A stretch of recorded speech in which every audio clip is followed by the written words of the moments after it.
We are the children. We are the ones to make a brighter day, so let's start giving. Thank you for joining us for the Lord Lieutenant of Bedfordshire's Christmas message for 2020. We produced this video in the light of the challenging pandemic conditions which prevent us from being together at this time of the year. We show it's been a time of generosity and optimism, of caring and of medical hardship. People across Bedfordshire have come together over the year in an extraordinary show of kindness and love to show that as a county we stand together as one. And it was sort of by degree over the course of a week or so that this person realised that they really couldn't cope. One of the best things that happened during this crisis was the communities were all united. We enjoy music and carols from the Bedford School and the Cardinal Newman School in Luton. And the Bishop of Bedford shares his thoughts at this special time of the year. But first, Her Majesty's Lord Lieutenant of Bedfordshire, Helen Nellis. As the special time of Christmas draws near, I wanted to take a moment with you to reflect on the year of 2020, which is drawing towards its end, and to look forward to next year. 12 months ago, no one would have expected the world to change so dramatically. We're facing a Christmas with face masks and restricted access to the people we love. For individuals and families in the communities where we live, this has been an especially difficult year, and people have been bereaved, others have lost their jobs. The loneliness of being separated from family and friends has been profound, and there has been an underlying anxiety and nervousness about what the future will hold. Yet through this testing time, I think that we have also seen something wonderful happening in our county. Not only have we seen people loving their neighbours as themselves, but also we have seen great numbers of people loving strangers as themselves and reaching out to help those on the margins who are more vulnerable than most. I often think that it is relatively easy to love our neighbour because usually they look like ourselves. What is harder is to love the stranger, someone whose culture, colour or beliefs may be different from ours. But in Bedfordshire, we have demonstrated in abundance during this year that we are, at heart, a kind, generous and inclusive society, which is able to extend a hand of friendship across the communities to the ones not at home, to the ones who are vulnerable and in need of hospitality and compassion. This Christmas, with its message of hope and light shining through the darkness, let's give thanks for the thousands of good people in Bedfordshire who are like a river of angels which flows through our county, sheltering the homeless and displaced, feeding the hungry, nurturing the lonely, calming the anxious, and sustaining hope for the future in those who feel lost. Let us celebrate the innate goodness of people and continue to strive for a shared sense of humanity, remembering that we are all brothers and sisters, and that each of us, at some time, will need a helping hand.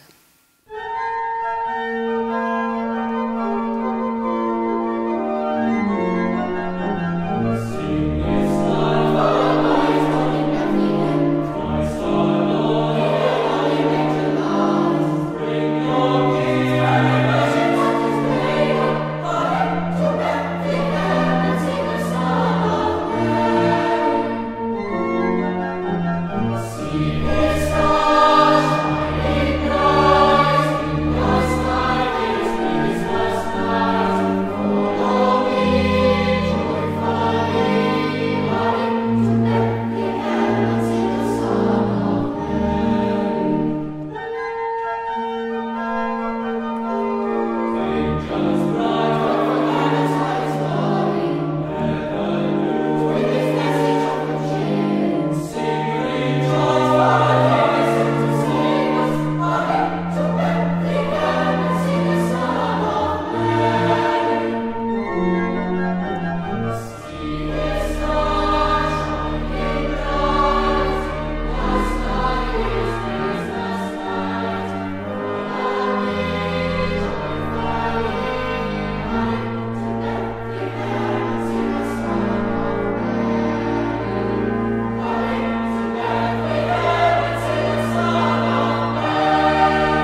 2020 was a time of hardship for many, especially the elderly and lonely. Colette McKeveney is Director of Age Concern in Luton. Oh my goodness. Well, from the very beginning, we saw an absolutely incredible increase in people needing help.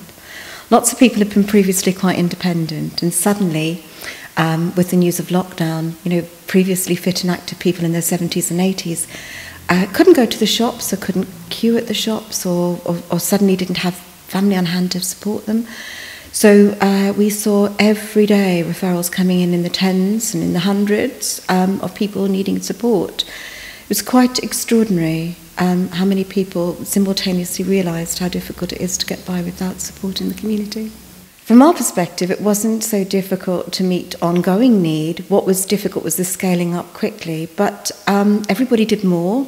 We were very fortunate that some of the volunteers were furloughed, some were retired, and everybody just put in 100%. We did have to ration for the first time ever some of the help and support we gave, and that was a bit of a sad thing to have to do. But the upside of that is it gave other opportunities to other organisations to start to partner with us and to start to work with us and to start to say, well, actually, this isn't so difficult, you guys can do this. I live on my own. I'm slightly disabled, but I had a lovely phone call from Age Concern asking me whether I needed any help, and I was so grateful that they arranged for a lady to come round, do my shopping for me, and they done it on a weekly basis. It was marvellous. And if you're so poorly and you're housebound and you're finding it very difficult, or you're shy and that's as difficult as climbing Everest for you, well, it's easy sometimes to have people like us come in and help you maybe regain a few of those social connection skills. Just talking to us, practice on us before you make up the row with the son that you haven't spoken to forever. All over the county, care homes rose to the challenges of the pandemic, such as Oak Manor Care Home in Shefford. Care assistant Lauren says his experience has made Oak Manor even more of a family, and staff have helped comfort those whose families have not been allowed to visit. Manager Faye Gooch said that during the summer residents were able to enjoy garden visits, but now, in winter, a new visiting pod has been established to bring people closer together. Nice to see you. Lovely. I love you. Love you too. The vulnerable in our community found recent times especially challenging and relied on the generosity of others. Vinod Taylor was a major coordinator. One of the best things that happened during this crisis was the communities basically were willing to cook food, they were willing to deliver food, there were people that were willing to donate money. And the role that I certainly landed myself in was, how do I mobilize all these wonderful people who want to give? How do I connect givers to the takers? We wanted to say how we can help the frontline workers, be it the East of England ambulance services, the fire rescue, the police, the hospital, the district nurses, because sometimes we forget the district nurses. And they were very key because they were the first people to meet the COVID patients. So we had different faith groups, the Sikh community, the Hindu community, the Irish community came forward as well, and the Islamic faith communities from different parts came forward as well.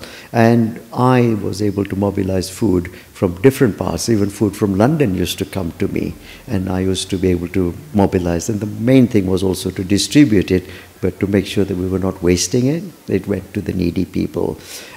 We also had a lot of issues with the homeless people who were now put into hostels. So we were able to help the hostels as well, serving the day-to-day needs of the hostels as well. Because people that were suddenly put into accommodations, their needs were very different. And the kind of food that used to come in, we had to mobilize that as well and make sure that it was proper diet food as well. And as it's been said that Bedfordshire is the most giving county, and it really proved to be that. But the towns across our county were determined to stage a colourful Christmas with spectacular lights and decorations.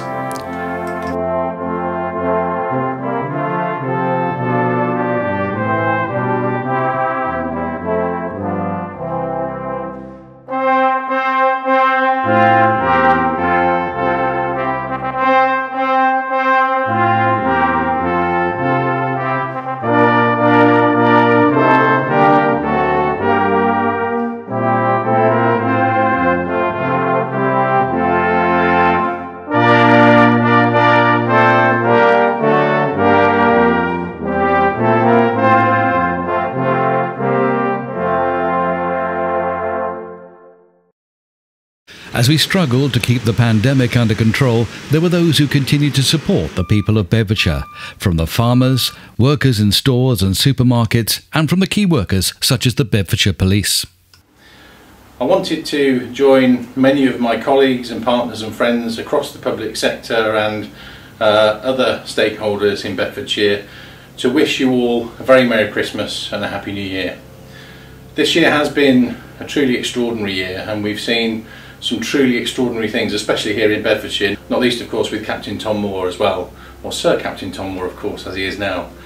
But that's been indicative really of the general community spirit that we've experienced. So I just wanted to convey a huge festive thank you to all of the public who have worked so brilliantly well with the extraordinary men and women that go to form Bedfordshire Police. It's been a very challenging year for us, but it's fair to say we couldn't have achieved anything that we have were it not for the tremendous support we've had from all of the public, and the way that everybody's come together in the face of one of the most extraordinary challenges we've seen over the past year has been truly special. So a huge thank you to all of you for everything that you've done. Please do stay safe over Christmas, but also have a very happy Merry Christmas and a Happy New Year. The PPE shortage in hospitals made headline news, but here in Bedfordshire, an amazing effort to meet supplies was coordinated by Margaret Oakley. The whole world in England wanted surgical scrubs material, and it was quite difficult to source it.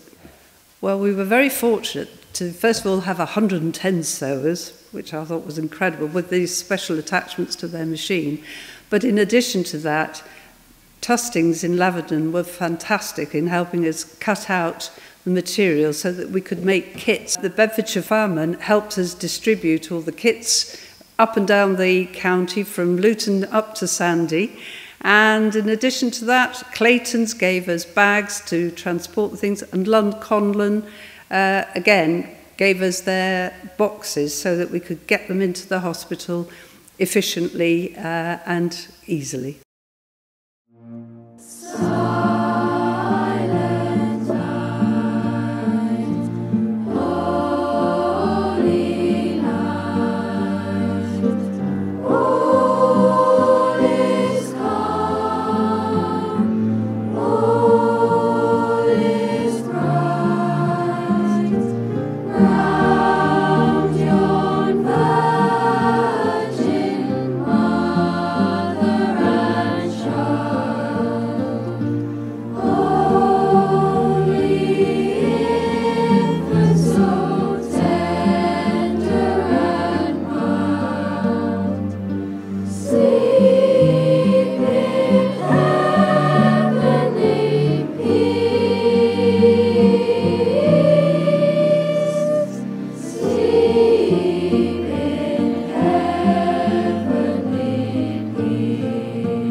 Many young people who were trying to study at home had no access to computers. High Sheriff Sue Lasada coordinated a response to digital poverty in the county. Well, in the second week of lockdown, I received a phone call from a charity in Luton called the Level Trust, who were beginning to get a number of children and families contacting them saying that they wanted to work but were unable to do so because they had no means of connecting to the internet, or they had no device.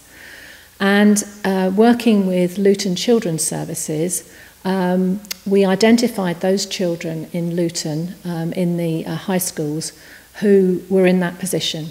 Majority of them were disadvantaged families, and if you think about Luton, is 46% of children live in poverty. And each school put in a request for laptops, and also we had vouchers to connect to the internet. And we delivered those computers to schools. And we raised the money by various different means, hugely generous donations from local people, from local trusts, local rugby clubs, and the Rotary clubs, who have all supported us across the county. One head teacher in particular, when he received the laptops, he was just so grateful, and he said that depriving a child of a laptop in today's world is like depriving them of a pen and a book. That's how significant it is. One particular young gentleman wanted to actually meet the people who had donated his laptop, and he was actually trying to get into medical school, very, very bright young lad, and he just said, "I cannot thank you enough for this because it was just enabled my education." So, and it was lovely to see. His face will remain in my heart forever. Then said a rich man, "Speak to us of giving." And he answered, "You give but little when you give of your possessions. It is when you give of yourself that you truly give. For what are your possessions but things you keep and guard for fear you may need them tomorrow? And what is fear of need but need itself? Is not dread of thirst when your well is full, thirst that is unquenchable?" There are those who give little for much which they have, and they give it for recognition, and their hidden desire makes their gifts unwholesome. And there are those who have little and give it all. These are believers in life and the bounty of life, and their coffer is never empty. There are those who give of joy, and that joy is their reward. It is well to give when asked, but it is better to give when unasked, through understanding. You often say, "I would give, but only to the deserving." The trees in your orchard say not so, nor the flocks in your pasture. They give that they may live, for to withhold is to perish. For in truth it is life that give unto life. For you who deem yourself a giver are but a witness, and you receivers, and you are all receivers. Assume no weight of gratitude, lest you lay a yoke upon yourself, and upon him who gives. Rather rise together with the giver on his gifts, as on his wings. This Christmas, I pray, will be a time of joy and celebration for all. I know we will all do our best to make that happen. And yet it's hard to avoid that sense that there will be an inevitable feeling of loss. For this Christmas will be different. Our get-togethers will be limited. Some of those close to us may well be left out. 3 households is quite limiting. Opportunities for parties and outings won't be there. And even if we manage to sing carols outdoors or obtain a precious seat at a carol service, it won't be the same.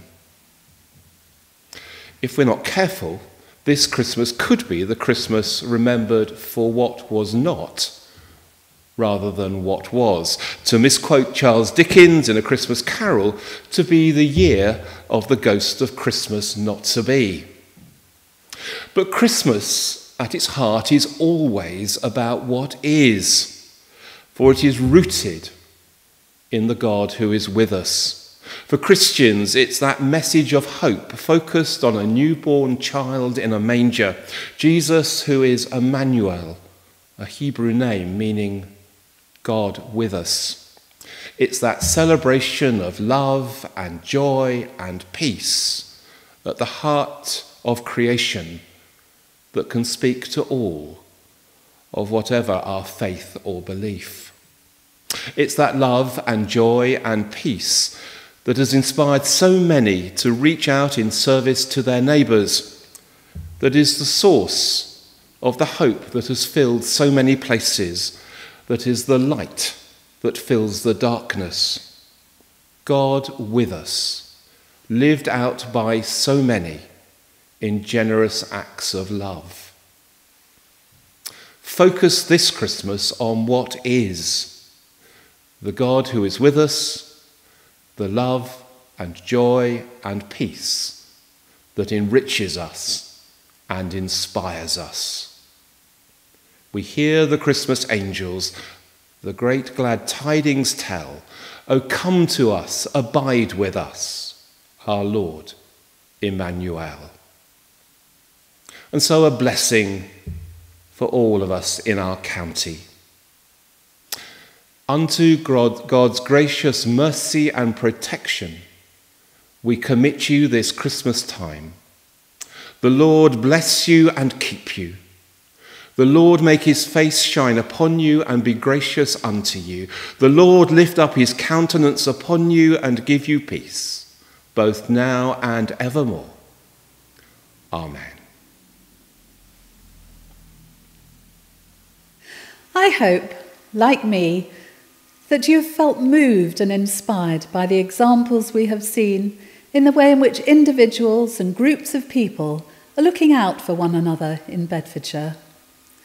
The challenges are undoubtedly great, but our foundations are strong. And if we continue to open our hearts to really understand what makes for happy communities where all feel welcome, we will be on the right path. Christmas is most truly Christmas when we celebrate it by giving the light of love to those who need it most. Wishing you all a peaceful Christmas and a new year filled with hope and renewal. We are the world, we are the children, we are the ones to make a